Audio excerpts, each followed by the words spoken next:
A Hill Country school superintendent exposed to COVID-19 has been holed up in his office at the district's administration building, a building that others are using. His exposure was at a school board meeting. KXAN investigator Aaron Cargile has been looking into the issue over the last 2 days after a viewer brought it to our attention.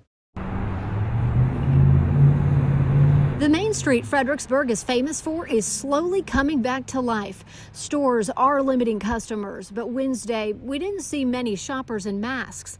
It's also not required in Gillespie County, which has only reported 4 positive cases of COVID-19 since the pandemic began. KXAN learned one of those cases was a school board member with Fredericksburg ISD, which met 6 times in person in March and April until they learned about the trustee's positive test on April 30th. Superintendent Dr. Jeff Brazier said the board member showed symptoms at the April 20th meeting, but had been to the doctor and was told they didn't have coronavirus.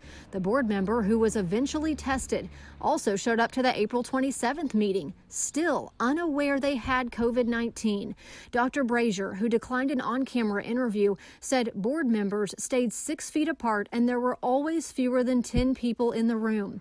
Dr. Brazier said he and his secretary were the only 2 in close proximity to the board member who was ill, and he decided to get tested for the virus for peace of mind. The results came back negative.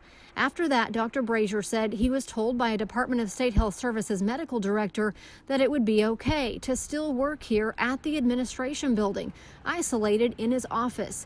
Dr. Brazier told me there are others in the building, and he does visit with assistant superintendents at a 6 feet distance. While many school boards across the state are opting to meet virtually. Let's go to item number 7. Gillespie County's own commissioners have been meeting in person, proving the school board was not alone. But since the positive COVID-19 test, the school board has decided it's best to stop meeting face-to-face for now. Aaron Cargile, KXAN, investigates. We reached out to every Fredericksburg school board member to give them a chance to comment, but we've not heard back from any of them.